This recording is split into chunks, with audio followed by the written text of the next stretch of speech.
কি সংস্কার করতে চায়, যা তারা নিজেদের মধ্যে বাস্তবায়ন করে দেখাবে, তাদের আমলেই এই যে দৃশ্যটি আমি বললো, কি বলবে না? কি বলার আছে? ইউনুস ফেরেস্তা হিসাবে এসেছিল, ফেরেস্তা কি জিনিস সেটা আবার দেখিয়ে দিয়েছে পাবলিককে।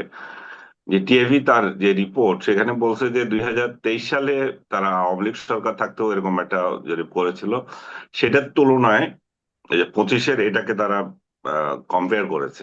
কম্পেয়ার করতে গিয়ে তারা দেখাচ্ছে যে আহ, দেশের বিভিন্ন সেবা খাতে, মানে যারা সেবা খাতে মানে সেবা গ্রহীতা যারা, তাদের মধ্যে 81% আপনার কোনো না কোনো ভাবে দুর্নীতির শিকার হয়েছে।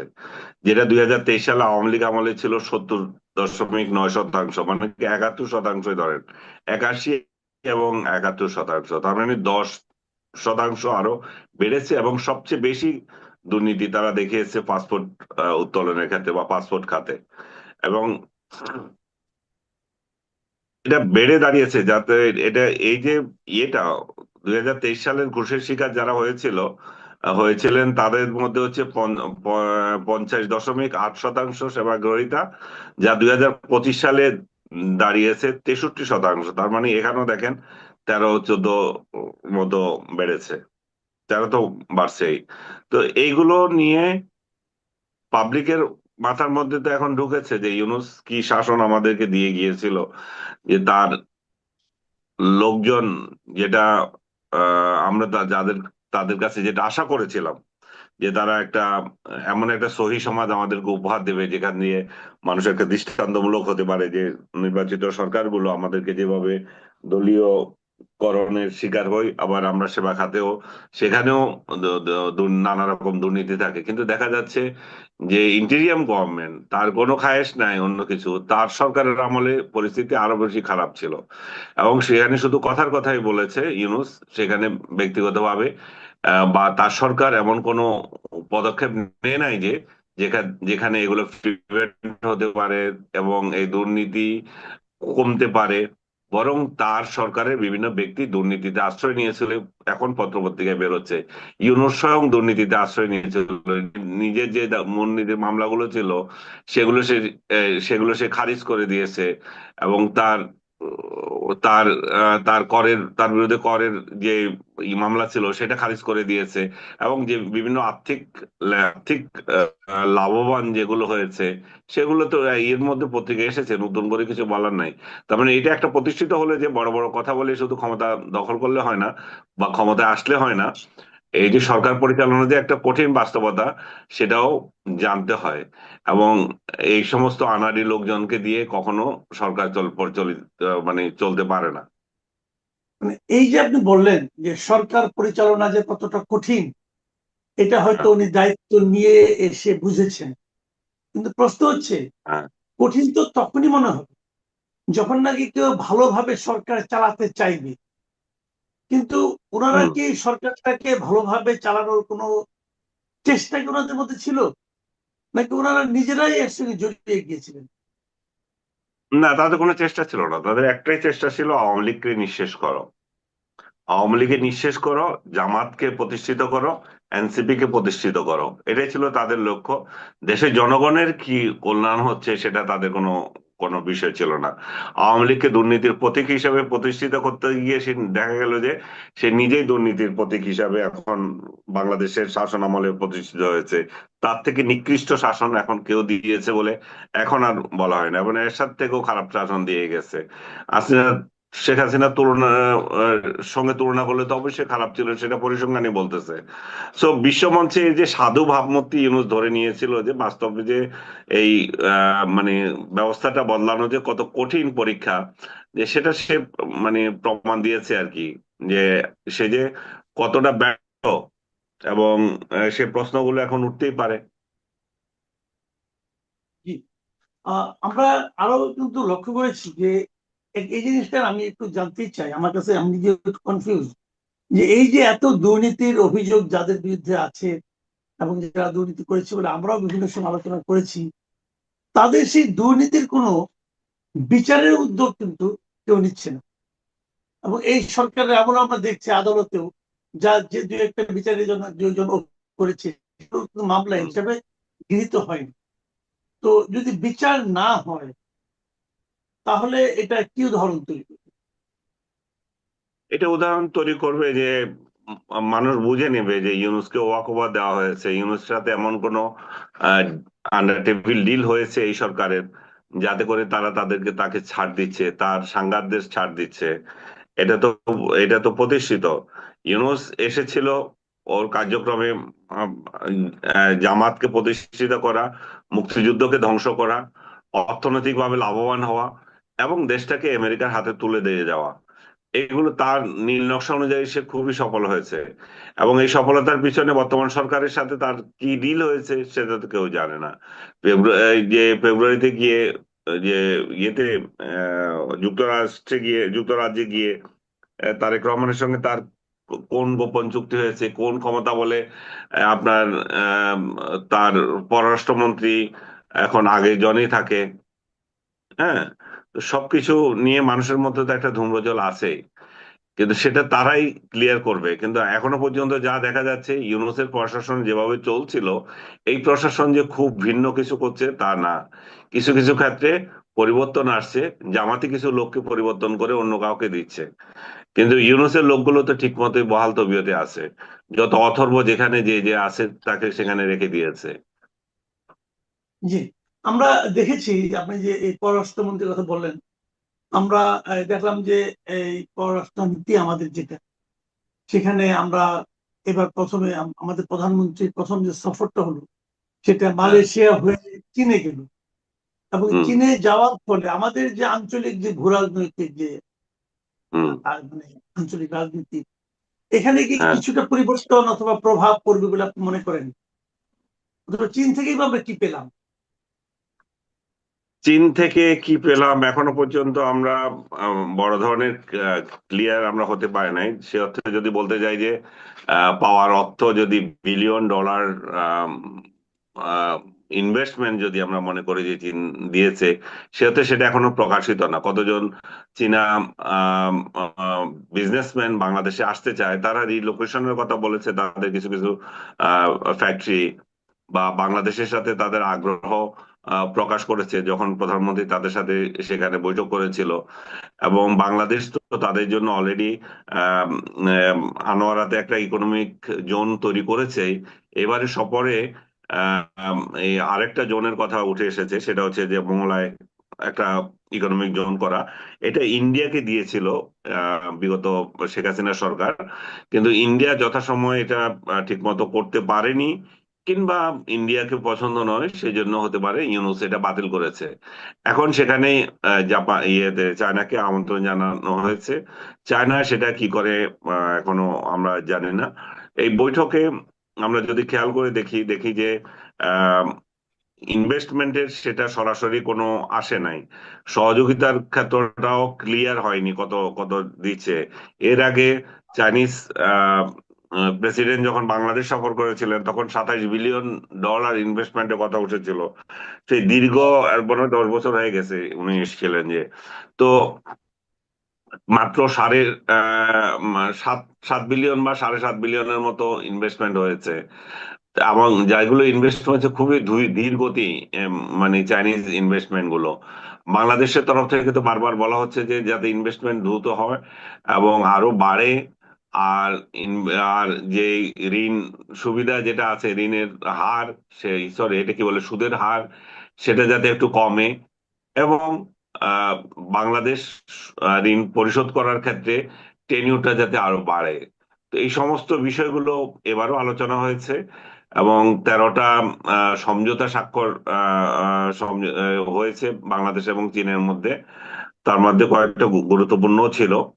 আর আহ প্রতিরক্ষা বিষয়ে কথা বলেছে যে সামনে তারা একটা আলোচনা করে একটা আউটলাইন তৈরি করবে, কোন কোন বিষয়গুলোতে তারা সহযোগিতা করতে পারে, একটা ওয়ার্ক ফ্রেম তৈরি করবে যেটা তাদের ভাষায়।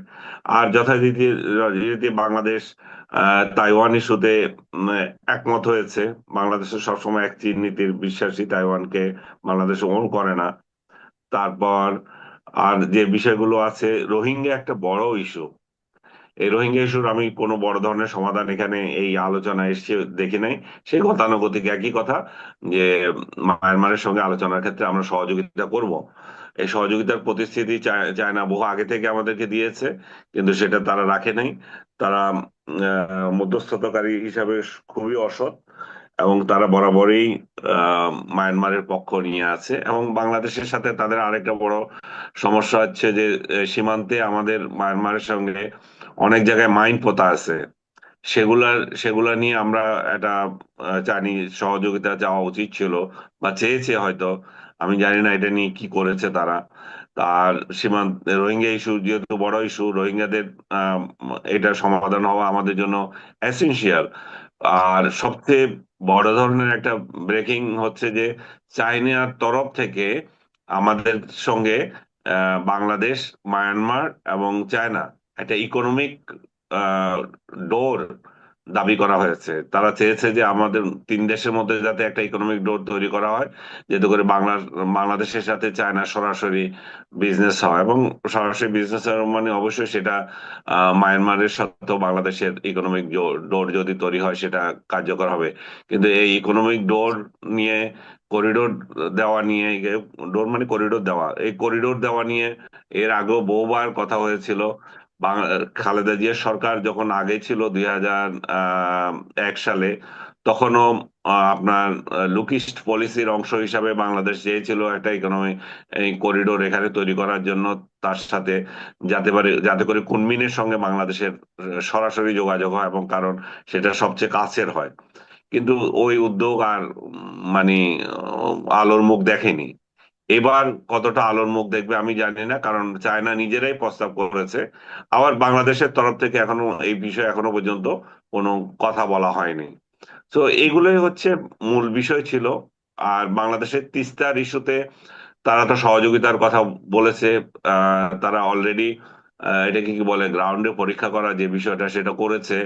এখন সহযোগিতা কতটা আশা করা যায় জানি না। শুধু তিস্তা নয়, তিস্তা সহ অন্যান্য আহ নদীর ক্ষেত্র, আহ নদী ব্যবস্থাপনায় সহযোগিতা করার কথা বলা হয়েছে। তিস্তার ক্ষেত্রে আমরা বেশি গুরুত্ব দিচ্ছি, কারণ সেটা ফারাক্কার নিচে। এবং এটা নিয়ে বাংলাদেশ একটা বড় ধরনের স্বপ্ন দেখছে যে এরকম একটা বড় প্রজেক্ট যদি বাস্তবায়ন করতে পারে, তাহলে বাংলাদেশের বহু অঞ্চল আপনার আহ শুকিয়ে যাওয়া থেকে রক্ষা পাবে, পাশাপাশি কৃষিক্ষেত্রে একটা বিপ্লব আসবে। জি।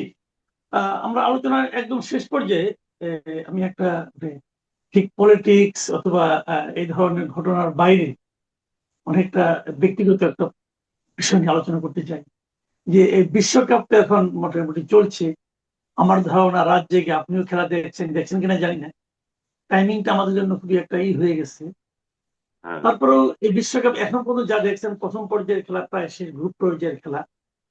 আমার দুটো প্রশ্ন আপনার কাছে, যে কেমন লাগছে, এবং আপনার কোনো ফেভারিট দল আছে কিনা, সেই দলের পারফরমেন্স নিয়ে কিছু বলবেন।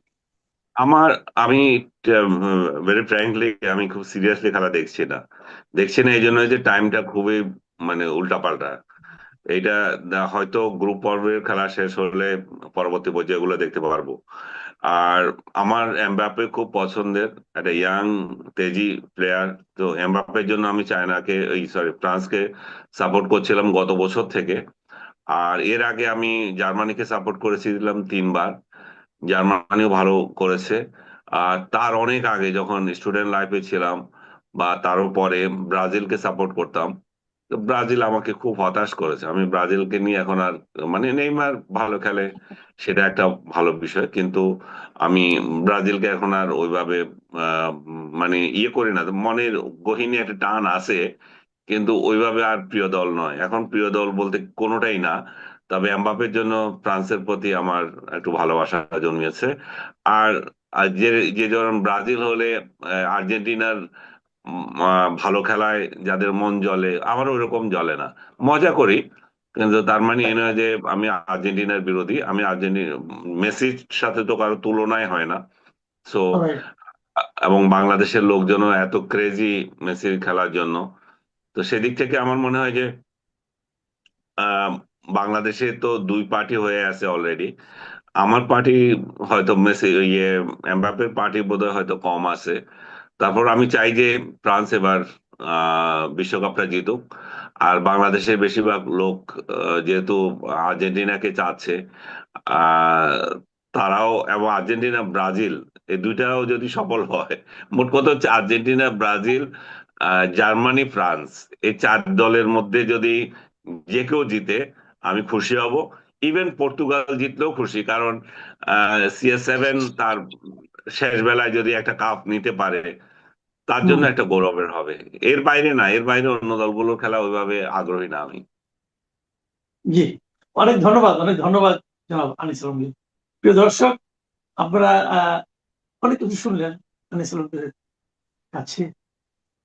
রাজনীতি নিয়ে শুনলেন, আমাদের কূটনীতি নিয়ে শুনলেন, এবং ওনার এক সময়কার ওনার বড় ভাই হিসেবে, ওনার এলাকার বড় ভাই ডক্টর ইউনূস সম্পর্কে শুনলেন। আপনাদের কেমন লাগলো জানাবেন। বিশ্বকাপে ফুটবল দেখেন, রাত জেগে দেখেন। আমিও রাত জেগে দেখতে যাই, একটু ঝামেলা পড়ে যায়, সকালে ঝিমুনি আসে, তারপর দেখছি, কারণ আমাদের বিনোদন তো আসলে এখানেই। তবে আমি একটা জিনিস খুব বেশ কৌতূহল নিয়ে লক্ষ্য করলাম, আপনারা নিশ্চয়ই লক্ষ্য করেছেন, আনিস আলমগীরের কিন্তু একক কোনো পছন্দের দল নেই। অনেককে আমি দেখেছি যে যেটাকে সাপোর্ট করে ওটাকেই করে, ওটা বাঁচুক আর বড়, ভালো করুক আর মন্দ করুক, আনিস আলমগীরের পছন্দটা শিফট করতে পারবার, এটাও ভালো।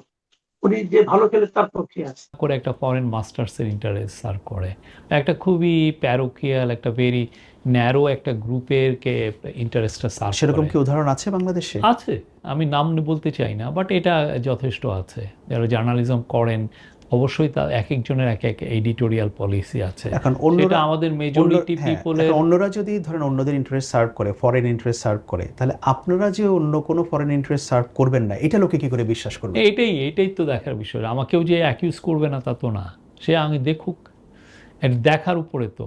আমি তো এই যে কথাগুলো বললাম, আমি ইয়ার্স অফ এক্সপিরিয়েন্সটা দেখে বা আমি জার্নালিজম পড়ে যেটা আমার মনে হচ্ছে সেটা আমি বলছি। তো ওরাও আমাদেরটা দেখবে, অবশ্যই জাজ করবে। আমি তো বলছি না যে সে জাজ করবে না, সে দেখবে যে আমার জার্নালিজমটা কি প্রো পিপল হচ্ছে কিনা, প্রো বাংলাদেশি হচ্ছে কিনা শুনেছি বা এই ধরনের।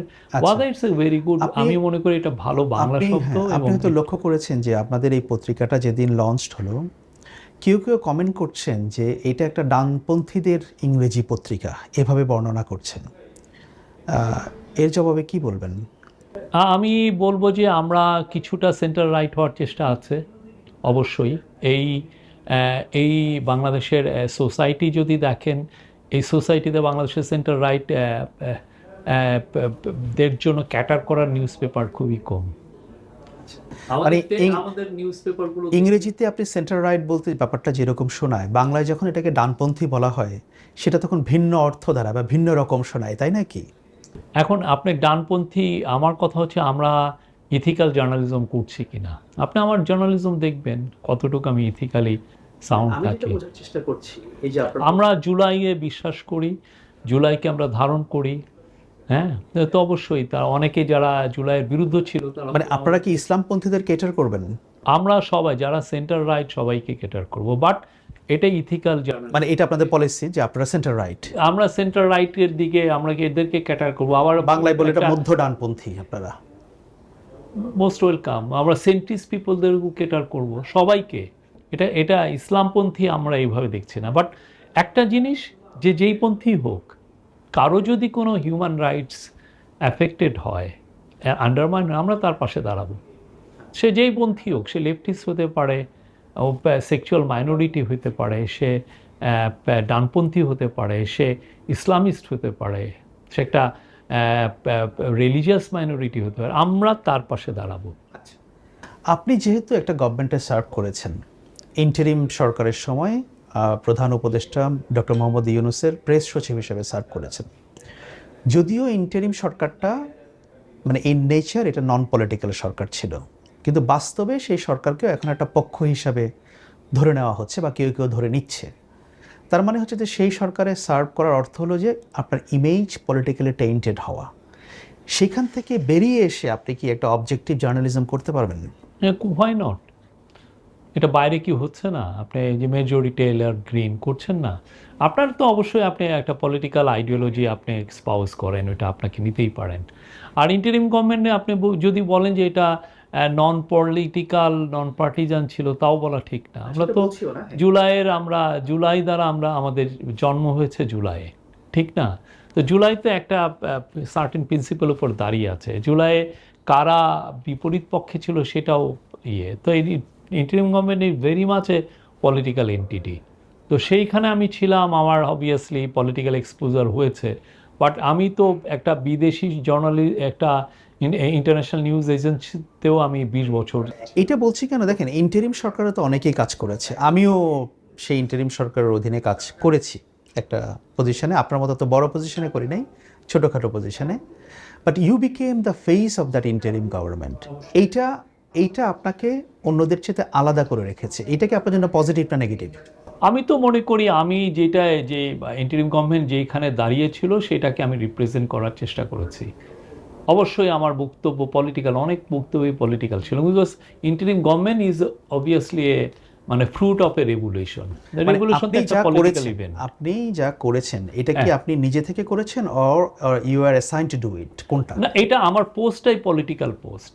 আমাকে যদি কোশ্চেন করা হয় যে আওয়ামী লীগের বিষয়ে এই গভর্নমেন্ট কি ভাবছে, তো আমি বলবো না। তো ওই কথাটা যে অ্যান্সারটা হবে সেটা তো পলিটিক্যাল অ্যান্সার। কিন্তু সেই সরকারের অনেক উপদেষ্টা ছিলেন, অনেকেই ছিলেন, কিন্তু আপনি মনে হচ্ছিল যেন আপনি সব দায়িত্ব আপনি আপনার কাঁধে না, নিয়ে ফেলেছেন। এটার একটা ছিল যে আমরা আমরা কমিউনিকেশনটাকে মোর সেন্ট্রালাইজ করে ফেলেছিলাম।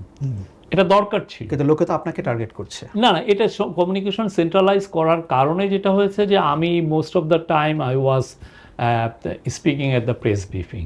তো আমার যেহেতু প্রেস ব্রিফিং আমি সবসময় কথা বলছি, তো লোক তো আমাকে টার্গেট করবে, এটা হবেই, এটাই ছিল। মানে এটা আপনি জানতেন? এটা তো ইট ওয়াজ ইউর চয়েস? এটা অবশ্যই। আমি তো এই জায়গাটা এমন একটা জায়গায় এসেছি, আমি প্রেস কনফারেন্স করছি, আমাকে যদি বলে যে আপনি শেখ হাসিনার বাংলাদেশে ফেরা বিষয়ে বলেন, তো আমার ওই বক্তব্যটা তো অবভিয়াসলি পলিটিক্যাল বক্তব্য হবে, আর এটা তো আমার গভর্নমেন্টের বক্তব্য। কি প্রয়োজন ছিল আপনার? আপনি তো চাইলে অনেক কিছু বাইপাসও করতে পারতেন। না, এটা বাইপাস করার কিছু নেই। আমি যেখানে আসছি এটা ভেরি মাচ একটা পলিটিক্যাল গভর্নমেন্ট, এটা একটা রেভলিউশনের ফসল, এবং এখানে আপনি অ্যাভয়েড করা মানে হচ্ছে আপনি ইওর রেসপন্সিবিলিটিকে অ্যাভয়েড করা। আমি তো জেনে শুনে এই গভর্নমেন্টে এসেছি, এমন না যে আমি জেনে শুনে আসি নাই। আচ্ছা, অনেকে যেটা বলেন যে আপনি এমন অনেক কথা বলেছেন, বিশেষ করে আপনার মূল ব্যাপারটা কি ছিল? আপনার কথা, অন্য কিছু না। আপনাকে, হ্যাঁ, আপনার যা শত্রু তৈরি হয়েছে, যা বন্ধু তৈরি হয়েছে, আপনাকে যারা পছন্দ করে, আপনাকে যারা নিন্দা করে, এটা আপনার কথার কারণেই করে না, আপনার অ্যাক্টিভিটির কারণে, অন্য কিছুর কারণে না। তা আপনার কি মনে হয় যেন ওয়েন ইউ লুক ব্যাক এখন, যে কিছু কথা আপনার হয়তো না বললেও চলত? না, আমি মনে করি আমি যা বলেছি দ্যাট ওয়াজ কোয়াইট, আমি আমার রেভলিউশনারি স্পিরিটটাকে সামনে রেখে আমি কথা বলেছি, দ্যাটস কোয়াইট আমার এখানে একটা বিন্দু মাত্র আমার অনুশোচনা নাই। আমি একটা উদাহরণ দিই, যেটা নিয়ে অনেক বিশেষ করে আওয়ামী লীগের লোকজন অনেক সমালোচনা করেছিল, যে আপনি একবার বইমেলায় শেখ হাসিনাকে একটা ডাস্টবিনের সঙ্গে তার ছবিটাকে পেস্ট করে দেওয়া হয়েছিল, সেখানে ছবি দিয়েছিলেন। এই কাজটা, এটা কি আপনি জেনে শুনে করেছিলেন, ইচ্ছে করে করেছিলেন, নাকি এটা হয়ে গেছে কাজটা? না, এটা একটা বড় রকমের একজন অটোক্র্যাট, যার হাতে রক্ত আছে, যে ধরেন এত বড় বাংলাদেশের যত হিউম্যান রাইটসের যত অ্যাট্রোসিটি আছে তার দ্বারা কমিটেড হয়েছে, হাজার হাজার মানুষ খুন হয়েছে, হাজার হাজার মানুষ গুম হয়েছে। উনি একটা ক্রনিক ক্যাপিটালিস্ট একটা গভর্নমেন্ট চালিয়েছেন, অটোক্রেটিক একটা, মানে এমন ব্যাংকগুলো প্লান্ডার হয়েছে, দেশের থেকে বিলিয়নকে বিলিয়ন, $234 বিলিয়ন মতো ব্যাংকের থেকে প্লান্ডার হয়েছে। তো এইরকম একটা লোক যে পুরো বাংলাদেশের মানুষকে গরিব করে দিয়েছে, বাংলাদেশকে মানুষের কোনো রাইটস ছিল না, বাংলাদেশের মানুষের মিনিমাম তার যে কথা বলার সেটার ছিল না, তো তাকে এটা তো একটা খুবই একটা ভেরি স্মলের একটা তাকে তার জায়গাটা ছিনিয়ে দেওয়া, কিন্তু এটা আই ডোন্ট এটা তো আপনার ফ্রিডম অফ স্পিচের, ফ্রিডম অফ মধ্যে পড়ে। কিন্তু এই ঘটনার পর আপনি হয়তো লক্ষ্য করেছেন যে যারা আওয়ামী লীগের সমর্থক, তারা আপনার নামের আগে একটা শব্দ জুড়ে দেয়, আপনাকে ডাস্টবিন শফিক হিসেবে তারা, এটা ওনারা করতেই পারে, তারা তাদের ব্যাপার দেখেন, দে স্টিল ওয়ারশিপ এ মার্ডারার। যে একটা ম্যাসিভ কিলিং করেছে তাকে ওয়ার্শিপ করে, তাদের মধ্যে একটা মিনিমাম অনুশোচনা আছে। সে এখনো আমাকে যা ইচ্ছা বলুক না, so what, but they worship a murderer. এর চেয়ে বড় কিছু আর নাই। আমি তো জেনে শুনে এই কাজটা করবো না। I am not going to worship a murderer, যে একটা বাচ্চা ছেলে মেয়েদেরকে খুন করতে দ্বিধা করে নাই। তো সেখানে সে আমাকে ডাস্টবিন বলুক না কি বলুক, হু কেয়ার্স, সারাদিন বলুক না, তার এটা চয়েস, সে অনেক কিছু বলতে পারে। আচ্ছা, আপনি একবার প্রেস সচিব থাকা অবস্থাতে লিখেছিলেন যে অনলাইনে আপনার পরিবারও নানা ধরনের গ্যাং আপের শিকার হচ্ছে, নানাভাবে তাদেরকে হিউমিলিয়েট করা হচ্ছে আর কি। তখন মনে হচ্ছিল যে বিষয়টা নিয়ে আপনি বেশ কনসার্ন হয়ে পড়েছিলেন। না, আমার দ্বারা যদি আশেপাশে আমি আমার সিকিউরিটি, আমার পাবলিক ইমেজ, এগুলো নিয়ে আমার কোনো ইয়ে নেই। আমি বললাম না, আমি একটা রেভলিউশন হয়েছে, সেই রেভলিউশনের স্পিরিটটাকে আমি সর্বাত্মকরণে আমি নিয়েছি আমার ভিতরে, এবং সেই অনুযায়ী আমি গভর্নমেন্টে এসেছি, এবং আমি জেনে শুনেই এসেছি যে এই গভর্নমেন্টে থাকলে আমার I have to make lot of comments, এবং যেটা অনেকের জন্য পছন্দ নাও হতে পারে। হ্যাঁ, কিন্তু আমার খারাপ লাগেছে যে আপনি আমাকে টার্গেট করেন, কিন্তু আপনি কতটা অসুস্থ যে আপনি আমার পরিবারের ছবিগুলোকে ডক্টর করে, এবং ভদ্র ভদ্র লোকগুলো, এরা লোক খুবই মানে আমাদের সোসাইটির কিন্তু খুবই ভদ্রলোক, তারা এগুলো ডক্টর ছবি দিয়ে ইয়ে করতেছে। তাহলে আপনি কি একটা ওয়ার্শিপ, এটা ইয়েকে তো ওয়ার্শিপ করছেনই, মার্ডারারকে, সাথে আপনি এই কাজগুলো আমাকে করেন না। আপনি যা ইচ্ছা বলেন, যা ইচ্ছা করেন। কিন্তু এই যে ধরুন একটা অন্তর্বর্তী সরকার, সেটার একটা উপদেষ্টা পরিষদ ছিল, মানে এন্টায়ার গভর্নমেন্ট মেশিনারি তাদের সঙ্গে কাজ করেছে, পলিটিক্যাল পার্টিগুলো বিএনপি জামায়াত তারা সেই অন্তর্বর্তী সরকারকে পলিটিক্যালি ব্যাকআপ দিয়েছে, সেই সরকার তাদের সঙ্গে এনগেজমেন্টের মধ্যে ছিল। এত কিছুর পরেও মানে অন্তর্বর্তী সরকারের কথা উঠলেই মনে হয় যেন শফিকুল আলম সব কিছু নাটের গুরু। এইটা আপনার কাছে কেমন? না, এটা হচ্ছে মানুষের আন্ডারস্ট্যান্ডিং। এটা হচ্ছে কি, এটা হলো আমি বলবো যে পাওয়ার অফ ভিজুয়াল মিডিয়া। না, আপনি তো দিন শেষে আমার ছবিটা দেখছেন, আমি আমার গভর্নমেন্টের বক্তব্য বলছি ভিডিওতে, তো ফলে মানুষ ভাবতেছে আচ্ছা এই লোকটাকে বারবার দেখা যাচ্ছে, এই বুঝি নাটের গুরু। আমি পুরো ডিসিশন মেকিংয়ে আমার একটা বিন্দু মাত্র ইয়ে নেই। আমার যেটা হচ্ছে যে আমাদের গভর্নমেন্টে যে কাজগুলো আমরা করছি সেই কাজগুলোকে জানানো, এবং সাংবাদিকরা যে প্রশ্নগুলো করছে বিভিন্ন, কেননা এই গভর্নমেন্টটার সত্যি হচ্ছে যে ট্র্যাডিশনাল যে পিআরের কাজগুলো, তো আপনি যদি পলিটিক্যাল গভর্নমেন্টগুলো দেখেন, তাদের মন্ত্রীগুলো অনেক কথা বলেন, সব মন্ত্রীই কথা বলেন, ঠিক না, বিভিন্নভাবে কথা হয়।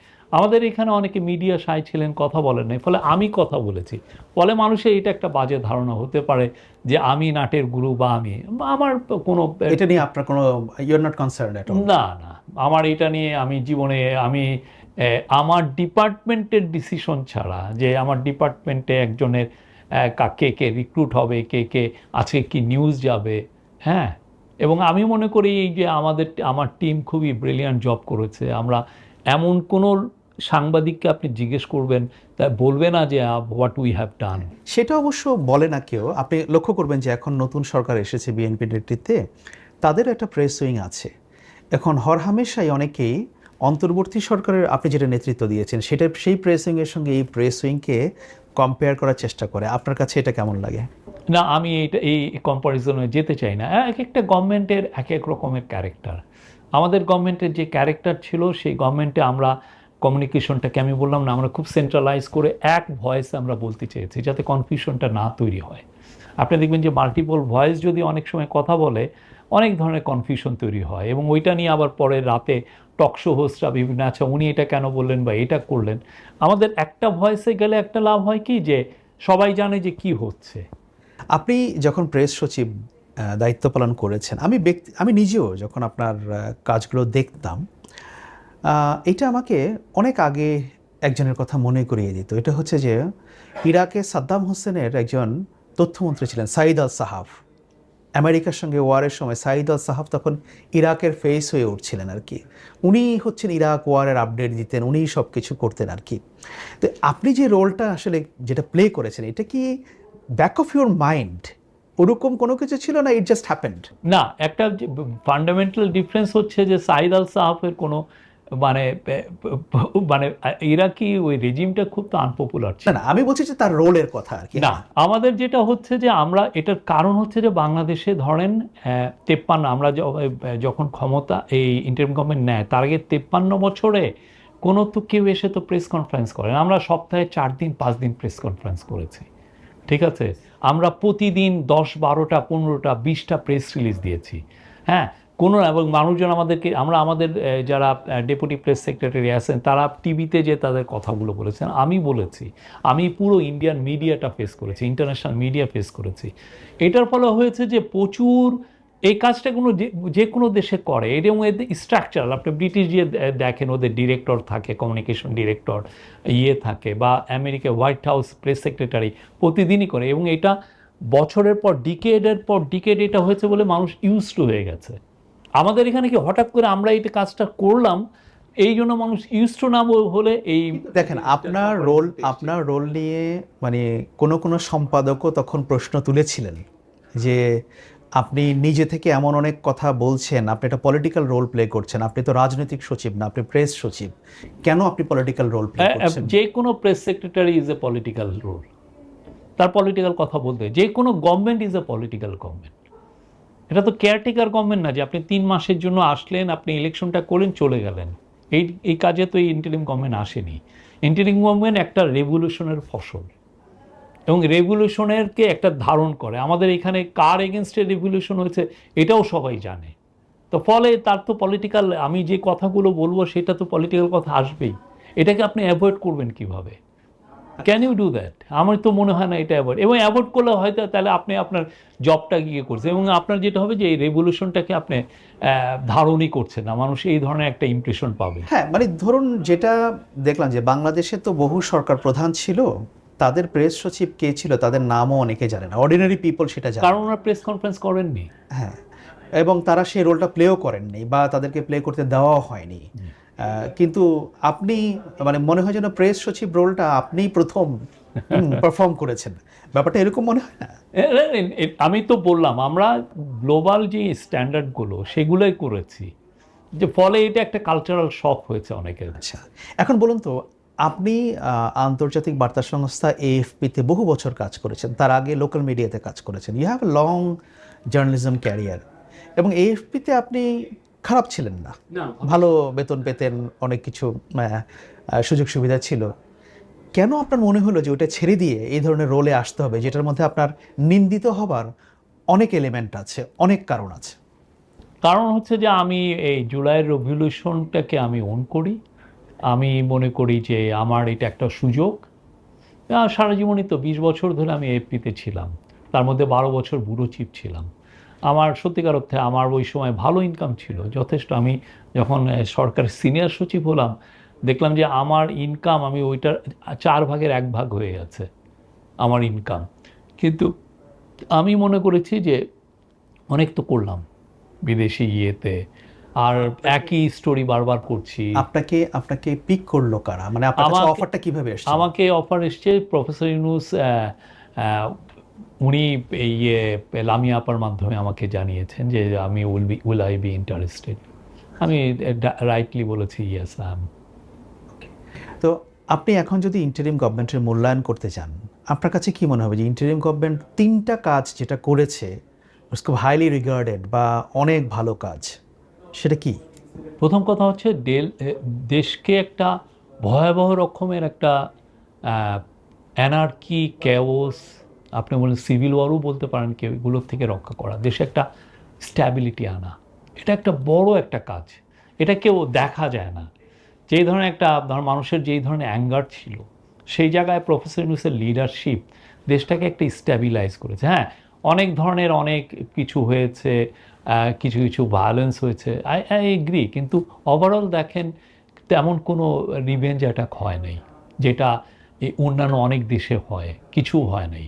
হ্যাঁ, তো এই স্ট্যাবিলিটিটা আনা খুব দরকার ছিল। It sends a very good signal outside world যে আমরা আসলে আমরা একটা খুবই আমাদের পিপলের যে রেজিস্ট্যান্স পাওয়ার বা তারা যেই ইয়েতে বিশ্বাস করে নন ভায়োলেন্সে, এই জায়গাটা খুবই ইম্পর্টেন্ট ছিল। এইটা উনি করেছেন। আর একটা হচ্ছে যে আপনি যেই রিফর্মগুলো এনেছেন সেটা দরকার ছিল। এখন হয়তোবা আপনি দেখবেন যে অনেক রিফর্ম এই গভর্নমেন্টে আসার পরে অনেকগুলো ল্যাপস হয়ে গেছে, ওনারা ল্যাপস করেছেন বা ওনারা মনে করছেন এটা অপ্রয়োজনীয়, what ever it is. But এই যে আকাঙ্ক্ষাটা, এই যে রিফর্ম করার যে আকাঙ্ক্ষাটা, আমরা রাষ্ট্রযন্ত্রটাকে রিফর্ম করব বা আমরা যেভাবে সোশ্যাল কন্ট্রাক্ট বিল্ড আপ করেছি বিভিন্নর মাধ্যমে, সেটা যে আমরা করব, সেই রিফর্মটা কিন্তু হয়েছে। মানুষ এই যে দেখেন গুমের লটা হয়নি, মানুষ কিন্তু স্ট্যান্ডার্ড হিসাবে আমরা যে লটা করেছি সেটাকে সাইড করছে যে ইন্টারিম গভর্নমেন্ট তো এই কাজটা করেছিল। এটা একটা। আরেকটা হচ্ছে এক ধরনের অ্যাকাউন্টেবিলিটি আনা, যেই অ্যাট্রোসিটি আগে হয়েছে। অ্যাকাউন্টেবিলিটি আনা হচ্ছে এক ধরনের হচ্ছে যে বিচার প্রক্রিয়ার মাধ্যমে, যে বিচার প্রক্রিয়ায় যারা যারা খুন গুম খুনে যারা জড়িত ছিলেন তাদের বিচার করা। আর একটা হচ্ছে অ্যাকাউন্টেবিলিটি থ্রু আপনি বিভিন্ন রিভিউয়ের মাধ্যমে বিভিন্ন কমিশন করলেন যে আগে কি কি ছিল, সেটার একটা অ্যাকাউন্টেবল একটা পরিষ্কার ধারণা দেওয়া যে না কী হয়েছিল। আপনি গুম কমিশন যে রিপোর্টগুলো দিয়েছে, তারা গুমের কি একটা ভয়াবহ কাজ, ভয়াবহ হিউম্যান রাইটসের একটা অ্যাবিউজ হয়েছে সেটা ওরা দিয়েছে। বা অন্যান্য যারা হেলথ কমিশন বলেন, নারী কমিশন, নারীদের অধিকারের বিষয়ে কোথায় কোথায় ল্যাপস আছে, কোথায় কোথায় ল্যাকিং আছে, সেই জায়গাগুলো বলা। এই 11টা কমিশন, অন্যান্য অনেকগুলো কাজ। এটা বাংলাদেশের যে প্রশাসন যন্ত্র, ব্যুরোক্রেসি, সেই জায়গায় এই কাজগুলো আপনি যদি দেখেন, আমি তো বলি অবিশ্বাস্য রকমের একটা কি যেন আমরা ইয়ে হচ্ছে। আর ফোর্থ যেটা হচ্ছে যে একটা ভালো ইলেকশন, এটা আমাদের যেই ভয়ানক রকমের একটা ওন্স হয়েছে, যে ক্ষত তৈরি হয়েছে, সেই ক্ষতটাকে পূরণ করার জন্য এটা খুবই দরকার ছিল। দেশের একটা একটা খুব পিসফুল ট্রানজিশন অফ পাওয়ার, এই জিনিসটা অনেক বছর মিসিং ছিল, বা খুব জোর করে ট্রানজিশন হওয়া, সেই জায়গায় এটা। এবং যে কেন আপনি যে ইউরোপিয়ান ইউনিয়নের আপনি ওদের যে মনিটররা যে রিপোর্ট দিয়েছে বা কমনওয়েলথের, আপনি দেখবেন সবাই এক বাক্যে বলেছে এরকম ইলেকশন, এত বেটার ইলেকশন বাংলাদেশে আদৌ হয়েছে কিনা সন্দেহ। আর যে কাজগুলো করতে পারেনি, ব্যর্থতা, সেটা কোনটা? আমি তেমন কোনো ব্যর্থতা দেখি না, অনেস্টলি। সিরিয়াসলি আমি খুব ব্যর্থতা তো সবারই থাকে। না, আমি তেমন কোনো ব্যর্থতা দেখি না। আমাদের কিছু কিছু কাজে, যেমন আমাদের অস্টারিটি মেজার করতে হয়েছে, অস্টারিটি মেজার নিতে যে অনেক অনেক অনেক কাজে, যেমন ধরেন বাজেট কাট করতে হয়েছে। তো সেই কাজগুলো করতে গেলে যেটা হয় যে অস্টারিটি মেজার কেন নিয়েছি, কারণ আমার গভর্নমেন্টের তো ফিনান্সটা ঠিক করতে হবে, আমার ইকোনমিটা আবার সেই আগের জায়গায় ফিরিয়ে আনতে হবে। যেই ধরনের চুরি, যেই ধরনের ডাকাতি হয়েছে সেই জায়গায়, তো সেই জায়গায় যে মন্ত্রীরা অনেকে অনেক মন্ত্রণালয় যেটা হচ্ছে অস্ট্রেলিয়া, কোথায় টাকা সেভ করা যায়, এইটা একটা ছিল। অনেকে বলছেন যে এই টাকাটা সেভ করে যে এই জায়গায় আপনি ক্ষত তৈরি হয়ে গেছে। কিন্তু কথা হচ্ছে মূল আইডিয়াটা কী ছিল, যে গভর্নমেন্ট ফিনান্সটাকে ঠিক করা, যাতে আমরা এটাকে আবার একটা প্ল্যাটফর্ম হয় ফিউচার গ্রোথের জন্য। আমি মনে করি আমরা তো সবাই তো সুপার কোনো লোক না, আমাদের সবারই লিমিটেশন আছে। সেই লিমিটেশনের মধ্যে থেকে আমরা এই পুরো cabinet they did a fantastic job. আমি প্রফেসর ইউনূসকে সকাল 6টা থেকে রাত 2টা পর্যন্ত কাজও করতে দেখেছি। আচ্ছা, এখন তো সেই সরকার নেই, আপনি তাদের সঙ্গেও নেই, কিন্তু প্রফেসর ইউনূসের প্রতি কি আপনার কোনো কারণে একটা দায়বদ্ধতা বা একটা আগ্রহ এখনও কি রয়ে গেছে? কারণ আমি প্রতিনিয়ত দেখি যে আপনি ওনার বিভিন্ন পোস্ট আপনি শেয়ার করছেন, অনেক কিছু সেটা করছেন। এটার রিজনটা কি? এটা ওনাকে ভালো লাগার কারণে। কারণ আমি ইন্টারিম গভর্নমেন্টে জয়েন করার আগে আমি ওনাকে পার্সোনালি তো চিনতাম না। আমি চিনতাম যে উনি একটা নোবেল লরিয়েট এবং উনি অনেক ভালো কাজ করছেন। উনি সোশ্যাল বিজনেস করেছেন, উনি গ্রামীণ ব্যাংক করেছেন, উনি মাইক্রো ক্রেডিটের মাধ্যমে দেশের দরিদ্রতা, আমি আমার গ্রামেই দেখেছি how it help people, poor people, এগুলো আমি জানতাম। কিন্তু ওনাকে তো আমি পার্সোনালি ইন্টারেক্ট করি নাই, চিনিও নাই। গভর্নমেন্টে আসার পরে ওনার সাথে যখন পার্সোনালি আমি ইন্টারাকশন হলো, আমি মনে করি যে উনি একজন অসম্ভব ভালো মানুষ, অসম্ভব কর্মঠ, একদমই নির্লোভ, লোভের কিছুই নাই। ওনার যেন ভালো কাপড় পরারও ইচ্ছা নাই, এবং খুবই একটা সৎ ভালো মানুষের, আমরা যে মানুষগুলো বলি যে উনি একজন ভালো মানুষ, আমি বলবো যে উনি একজন ভালো মানুষ। তো সেইখান থেকে হয়তো বা কিছু দায়বদ্ধতা তৈরি হয়েছে, নাথিং। আচ্ছা, আরেকটা প্রসঙ্গ যেটা নিয়ে আসলে এখনও পর্যন্ত আলোচনা থামেনি, সেই জন্য জিজ্ঞেস করছি, সেটা হচ্ছে প্রফেসর ইউনূস যখন লন্ডন সফর করেছিলেন, সেখানে বিএনপির তৎকালীন ভারপ্রাপ্ত চেয়ারম্যান তারেক রহমানের সঙ্গে ওনার বৈঠক হয়েছিল, যিনি বর্তমান প্রধানমন্ত্রী। এবং আপনি দেখবেন যে এটা নিয়ে অনেকের একটা ধারণা আছে যে তখনই অ্যাকচুয়ালি প্রফেসর ইউনূস এবং তারেক রহমানের মধ্যে একটা সমঝোতা হয়ে গেছে সেই বৈঠকে, যার ফলশ্রুতিতে এই নির্বাচনের মাধ্যমে বিএনপি ক্ষমতায় এসেছে। এরকম একটা কথা কেউ কেউ বলার চেষ্টা করেন। সো আসলে কি হয়েছিল, কেন সেই মিটিং হয়েছিল? না, এটা একটা তার আগের মিটিংগুলো দেখেন, উনি কিন্তু এর আগে যারা অন্যান্য পলিটিক্যাল পার্টির যে লিডাররা তারা এসে তো ওনার সাথে বারবার দেখা করছেন। ফলে যেটা হচ্ছে যে 1 to 1 এদের সবাইকে চিনছেন। ডক্টর শফিকুর রহমান এসছেন, যমুনায় প্রফেসর ইউনূসের সাথে মিটিং হচ্ছে, জামাতের অন্যান্য লিডার আসছেন, বিএনপির সেক্রেটারি জেনারেল আসছেন, সালাউদ্দিন ভাই আসছেন, তারপরে আমির খুসরু চৌধুরী আসছেন, সবাই আসছেন, কথা হচ্ছে, মির্জা আব্বাস আসছেন। কিন্তু যেটা হচ্ছে যে এই মিটিংটা জরুরি ছিল বাংলাদেশের পলিটিক্যাল স্ট্যাবিলিটির জন্য। উনি হচ্ছেন বাংলাদেশের লার্জেস্ট পলিটিক্যাল পার্টির লিডার, তো ওনার সাথে তো ওনার মিটিং হয় নাই। এই যে উনি লন্ডনে গেলেন, তো হোয়াই নট মিটিং, উনি যেহেতু লন্ডনে আছেন ওনার সাথে, এটাই তো স্বাভাবিক হওয়ার কথা ছিল। এবং এটা তো হেল্প করেছে বাংলাদেশের পলিটিক্যাল স্ট্যাবিলিটি আনতে, যথেষ্ট হেল্প করেছে। এটা দুইজন লিডার, তাদের মাইন্ডটা তোকে চেনা উচিত, মানে উনি কি ভাবছেন, বা আমাদের আর যদি কোনো গ্যাপ থাকে না। আমরা তো সত্যিকার অর্থে supported by BNP, supported by Jamaat, supported by NCP. তো বিএনপির সর্বোচ্চ লিডারশিপ কি ভাবছেন সেটা প্রফেসর ইউনূসের জানাটা তো খারাপ কিছু না, এটা তো যথেষ্ট। এটা রাজনৈতিক যে টেনশনগুলো তৈরি হয় সেইটা টেনশনকে দূরীভূত করে, এবং দ্যাট অ্যাকচুয়ালি হেল্প অনেক দিকে, অনেক রকমের যত ধরনের দূরত্ব ছিল সব চুরমার হয়ে গেছে। এখন আরেকটা বিষয়, সেটা হচ্ছে যে আপনি জানেন যে বাংলাদেশের যে পলিটিক্যাল সিনারিও এটা একদম স্ট্যাটিক না, এটা খুবই ফ্লুয়েন্ট, চেঞ্জ হয়, ক্ষমতার পালাবদল হয়, অনেক কিছু হতে পারে। আপনি কি এখন মানে আপনার কখনো মনে হয় যে অ্যাট সাম পয়েন্ট কোনো একটা সময় গিয়ে ভবিষ্যতে আপনি প্রতিহিংসার শিকার হতে পারেন? শোনেন, আপনি একটা পলিটিক্যাল পজিশন নিলে তো এটা অলওয়েজ সবসময় থাকে, আপনার মাথায় আছে। এটা বিরুদ্ধ পক্ষ থাকতেই পারে, আপনার বিরুদ্ধ পক্ষ তো থাকতেই পারে। হ্যাঁ, আবার আমার মেন্টালি ডিরেঞ্জ লোকও আপনাকে অ্যাটাক করতে পারে। হ্যাঁ, ঠিক না? এখন আপনি ইটস এ পলিটিক্স, আপনি যদি পলিটিক্যালি দেখেন, আমার কাছে আর একজন একে ওকে ইয়ে করছে পলিটিক্যালি, আমার কাছে তেমন কিছু খারাপ লাগে না। কিন্তু আপনার এটা জিনিসটারে আপনি যখন পার্সোনালি নিয়ে ফেলেন, অনেক কিছুই হতে পারে। আপনাকে পার্সোনালি নেওয়া হয়েছে, নিলে আমার কি করার আছে? এটা কি আপনার চিন্তা হয়? না, আমি এটা চিন্তা করলে তো আর বসে থাকা যায় না। আমার এটা চিন্তা হয় না, হয় না এই জন্য what will happen who is, না হলে তো অনেকে বিদেশ চলে যাচ্ছে। আমার বিদেশে যাওয়ারও অনেক অফার ছিল সেই 2016 সাল থেকে। হ্যাঁ, তা আমি তো আমার টানেও নাই, মরে গেলে তো মরেই গেলাম, কি আর আছে। আচ্ছা, কখনো মনে হয় না যে ইন্টারিম সরকারের অংশ হয়ে একটা ভুল করেছি? না, আমি মনে করি আমি গর্বিত আমি যা করেছি, আমার কোনো মনে হয় না। এখন তো আপনি পত্রিকা সম্পাদনা শুরু করলেন, মানে সামনের দিনগুলোতে যে শেখ হাসিনা বোধহয় বেশি চীন ঘেঁষা হয়ে যাচ্ছে, এই নিয়ে একটা মানে আপত্তি উদ্বেগ দেখানো শুরু হলো। এ দফায়ও ভারতের সংবাদ মাধ্যমে এমন কিছু লেখালেখির পর চীন না পত্রিকা, রীতিমতো চীনের কমিউনিস্ট পার্টির মুখপত্র পত্রিকা এমন একটা সম্পাদকীয় লিখলো যে ভারত এই বড় ভাইগিরিটা কেন করে, যে তারা যার সঙ্গে বন্ধুত্ব চায় তার সঙ্গেই বাংলাদেশকে বন্ধুত্ব করতে হবে। ভারত আসলে তারেক রহমানের প্রথম সফরের ডেস্টিনেশনটা, গন্তব্যটাকে কিভাবে দেখছে বলে আপনার মনে হয়েছে? না, ভারতের কোনো অসুবিধা নেই যদি চায়না সফরে আগে যায় বা পরে যায়, সেটা কোনো প্রবলেম নয়।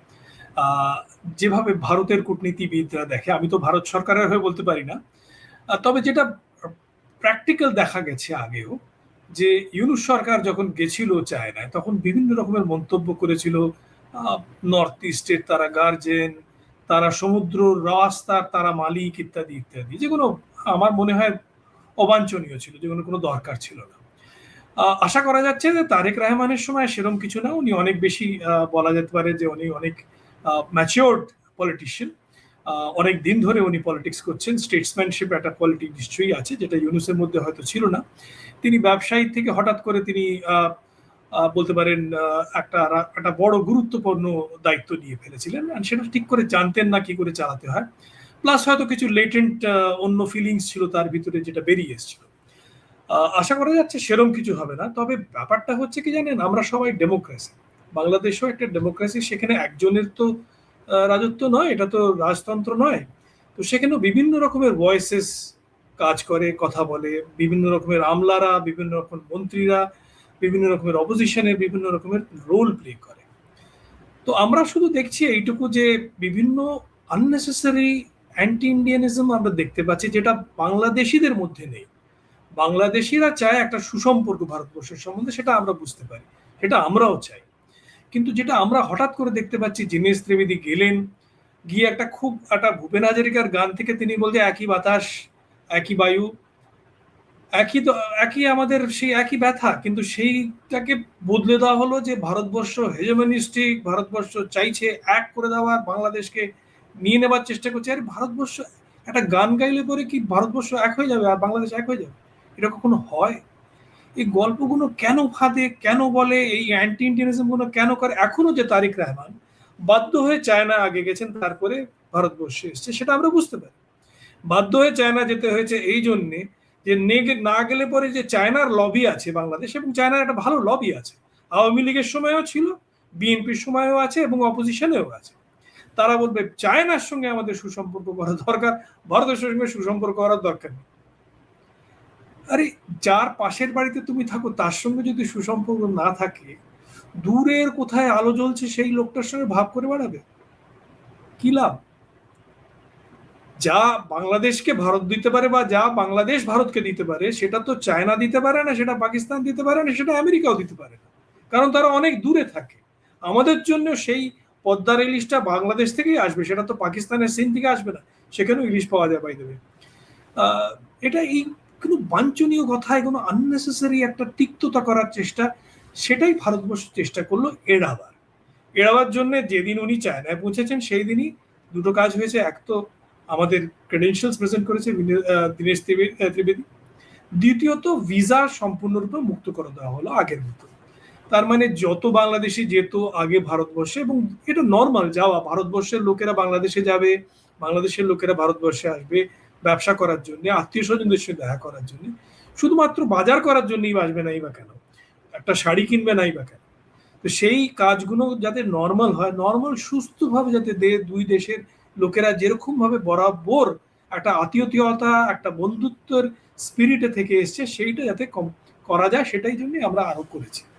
আমরা মানে ভারত সরকার, আমি তো আর ভারত সরকার নই, আবার করে বলছি, আমি সাংবাদিক মোটে, আমি বিশ্লেষক, তবে আমি ভারত সরকার ডেফিনেটলি নই। কিন্তু এটাই চিন্তাধারা ভারতবর্ষের, যে people to people relationship should not be hampered at any stage. এমনকি ইউনূস সরকারের সময় চেষ্টা ছিল যাতে পিপল টু পিপল রিলেশনশিপ থাকে, কিন্তু পদে পদে প্রত্যেকটা পদক্ষেপে কিছু না কিছু একটা করেছে। বলা যেতে পারে লোককে লেলিয়ে আমাদের হাই কমিশন, ডেপুটি হাই কমিশনে আক্রমণ করার একটা ফন্দি করেছে। ইন্দিরা গান্ধী কালচারাল সেন্টারকে পুড়িয়ে দেওয়ার কোনো কারণ ছিল না, ভিসা সেন্টারকে অ্যাটাক করার কোনো কারণ ছিল না। এগুলো তো কেউ বিপ্লবীরা করে না, এগুলো করানো হয়, এবং যদি পুলিশ সেখানে দাঁড়িয়ে থাকে, কোনো অ্যাকশন না নেয়, তাহলে আমরা এটাই বলব যে it was pre planned during the Yunus regime. পায়ে পা রেখে ঝগড়া করার চেষ্টা করেছে। আমরা জানি যে এই যে নতুন বিএনপি সরকার এসছে, তাদের থেকে আমাদের অনেক প্রত্যাশা আছে যে অন্তত পক্ষে পায়ে পায়ে রেখে ঝগড়াটা হবে না।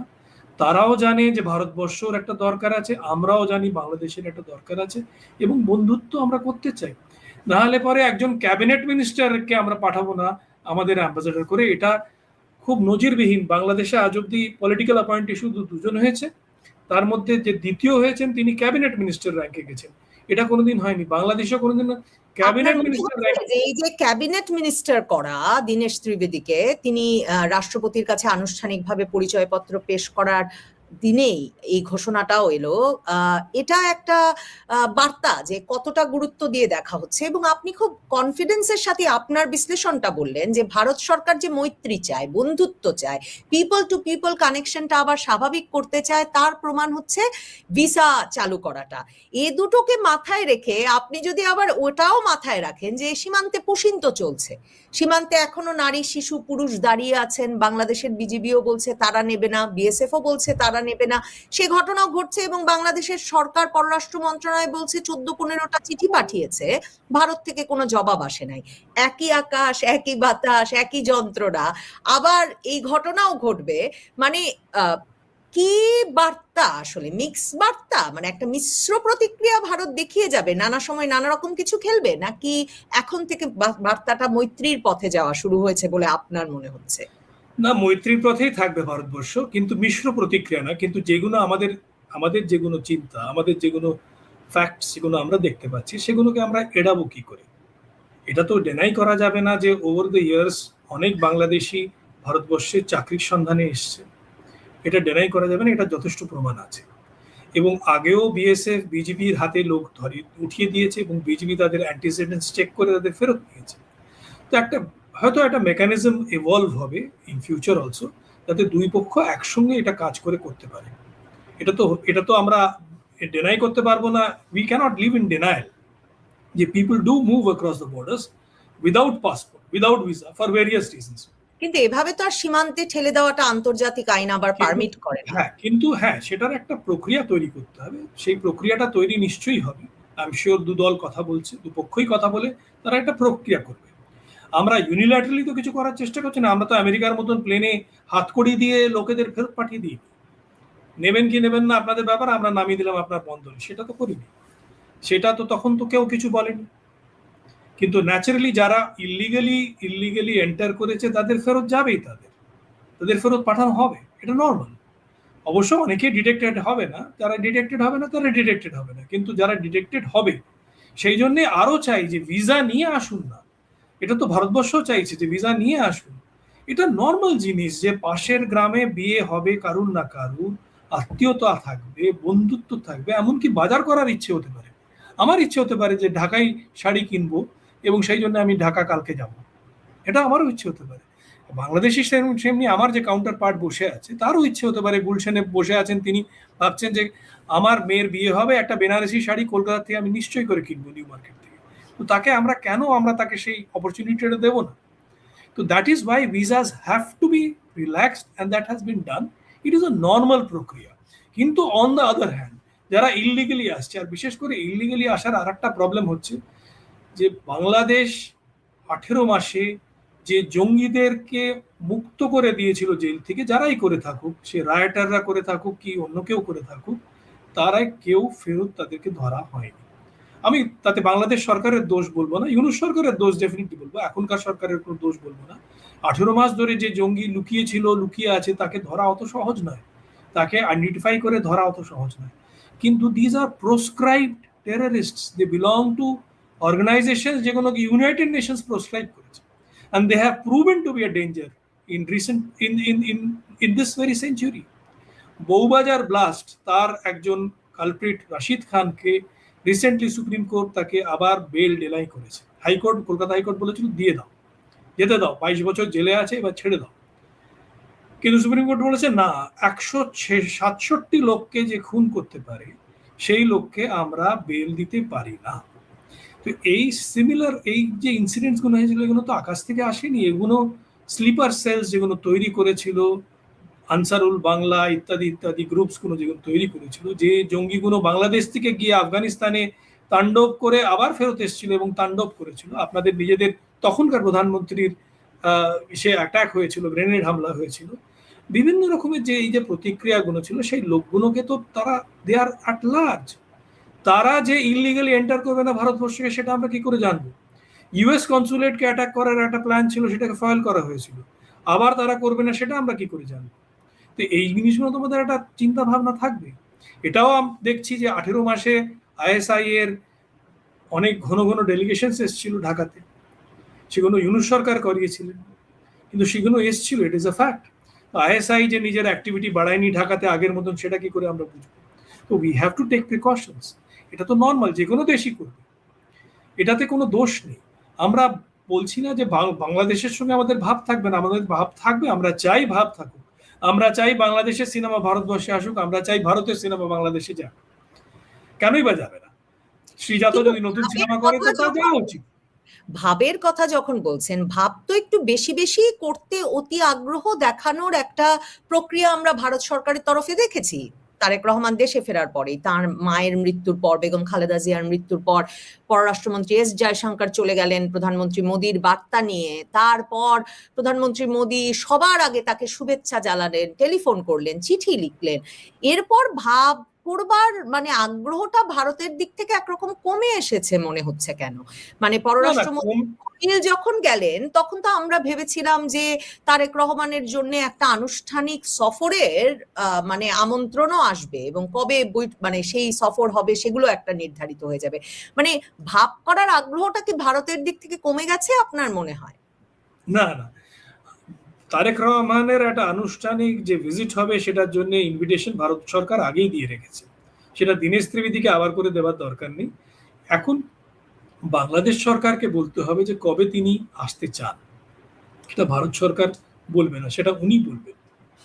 সেটার জন্য ভারত সরকার অপেক্ষায় আছে। এখন তার আগে মালয়েশিয়া হয়ে তিনি যদি চায়না যেতে চান তাহলে যাবেন, এটা তো কোনো দোষ নেই। চায়না তো একটু দূরের হলেও প্রতিবেশী, দ্যাট ক্যানট বি ডিনাইড।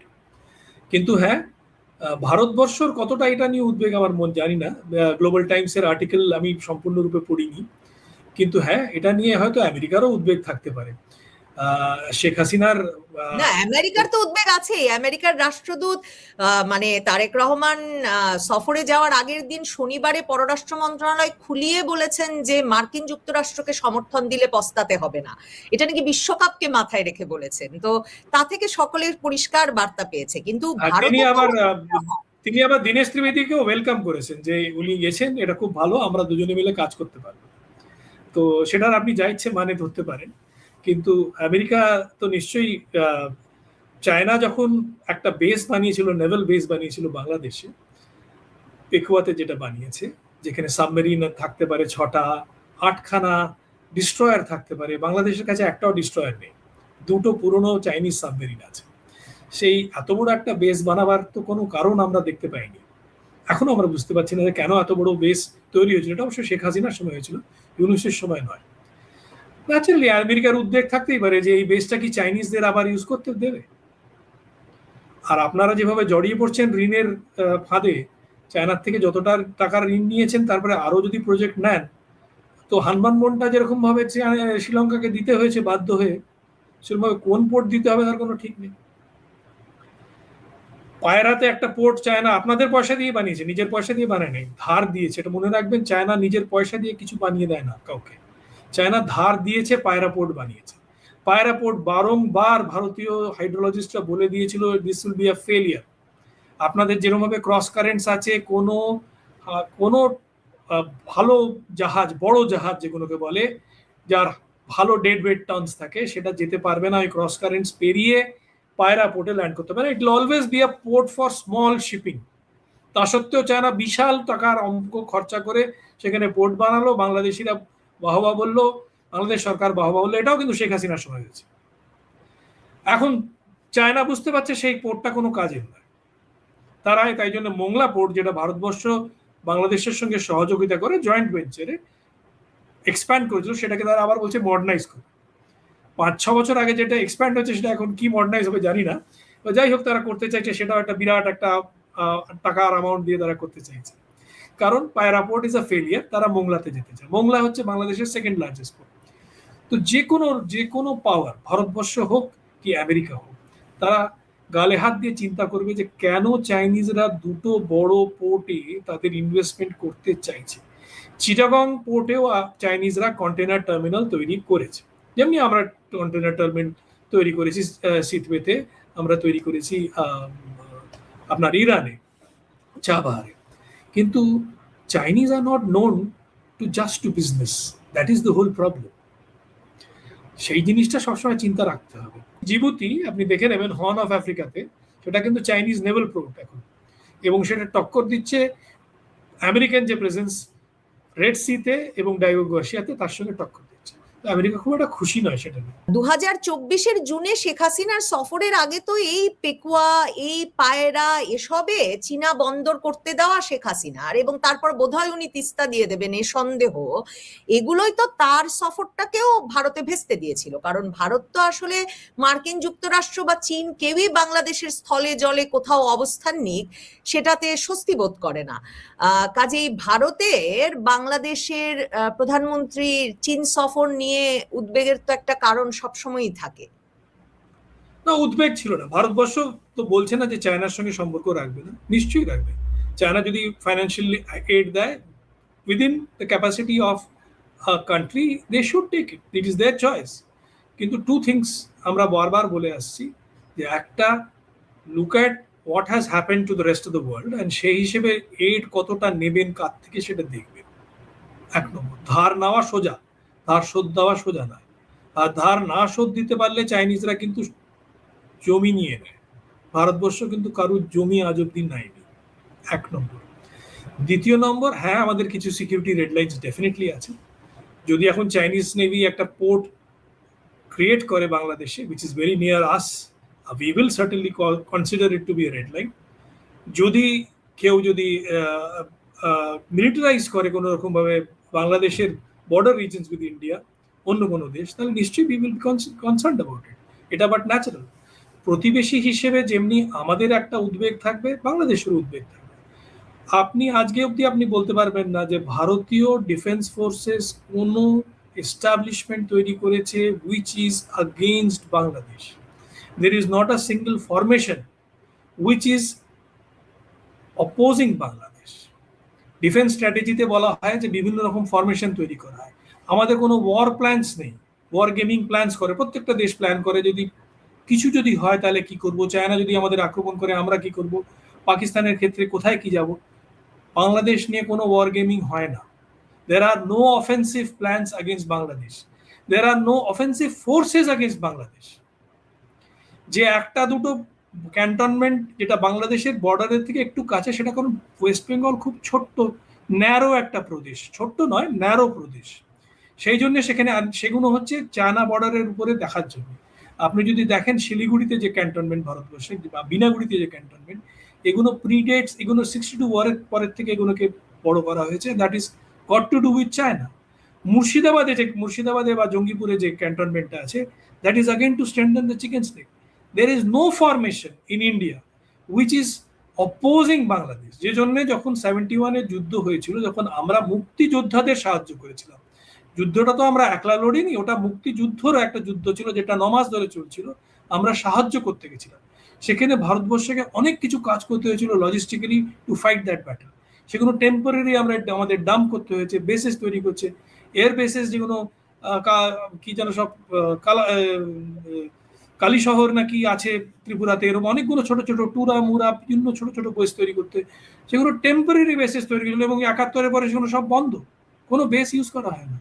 তো দেয়ার আর নো মার্কিন যুক্তরাষ্ট্র, ভারত দুই পক্ষেরই তো চীন নিয়ে অস্বস্তিটা, এবং সেই জায়গা থেকে আপনার মনে হয় কিনা যে দীনেশ ত্রিবেদী আসার পর আপনি ব্রেন ক্রিস্টেনসেনের উৎসাহের কথা বলছিলেন, আপনি কি ভাবেন উদ্বেগটা শুধু ভারতবর্ষ বা মার্কিন যুক্তরাষ্ট্র না, জাপান, তাইওয়ান, কোরিয়া শুধু নয়, ভিয়েতনামের সঙ্গে যুদ্ধ হয়েছে চায়না, মালয়েশিয়া, এদের সবার সঙ্গে কনফ্লিক্ট আছে। কিন্তু বাংলাদেশ কি ভাবছে যে, মানে বাংলাদেশ ভাবছে না আমি জানি, বাংলাদেশের সাধারণ নাগরিক এতে নিয়ে বদারই নয়, কিন্তু যারা চায়না চীনপন্থী আছে তারা কি ভাবে চায়না টাকা দেবে আর কিছু নেবে না ফেরত? আজ অব্দি কোনো আপনি শাহুকারকে দেখেছেন কোনো দেশে কোনো গ্রামে যে টাকা দিয়ে আপনার থেকে কিছু ফেরত নেবে না? আর যা ঋণ না হয়েছে সে ঋণ ফেরত দিতে গেলে পরে বাংলাদেশকে অনেক অনেক অনেক দিন লাগবে, সহজ নয় সে ঋণ ফেরত দেওয়া। আপনি you are talking about existing loans plus $6 billion worth extra loans plus $9 billion extra loan from infrastructure banks, যেগুলো চায়না কন্ট্রোল করে। তো এতগুলো টাকা ফেরত দেওয়া অসহজ নয়। তখন যদি চীনেরা বলে যে আমাদের যে এই যে স্পেশাল ইকোনমিক জোন আপনারা বানাতে দিয়েছেন এটা আমাদের 99 বছরের লিজ হয়ে গেল, আপনি কি বাঁচাতে পারবেন?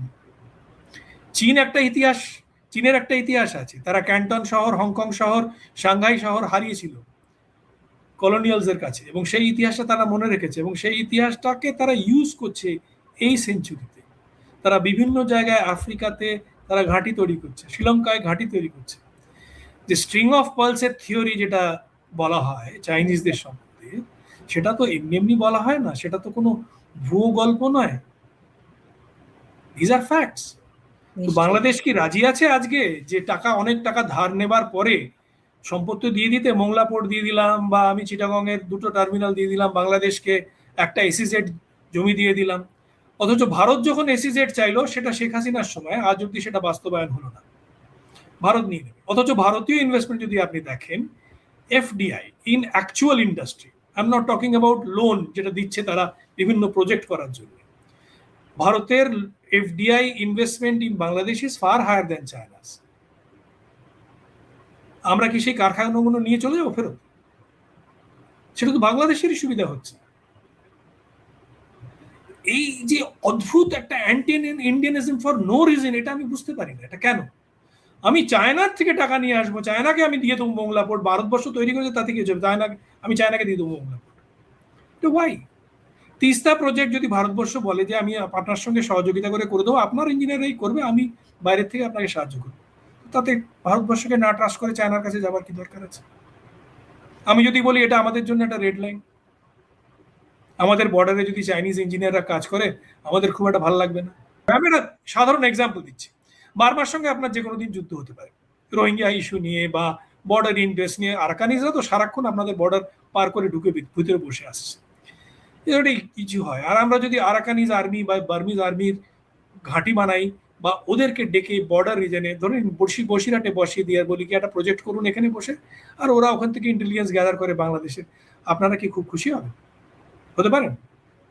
তাহলে যদি as neighbors if you expect us not to do that, তাহলে as neighbors how can you tell us যে না আমরা কিন্তু করতে পারি, আমরা আপনার বর্ডার থেকে 1 কিলোমিটার দূরে চাইনিজদের হোটেল বানিয়ে বসিয়ে রেখে দেবো, তারা তো আপনাদের উপরে যা ইচ্ছে স্পাইং করতে পারে।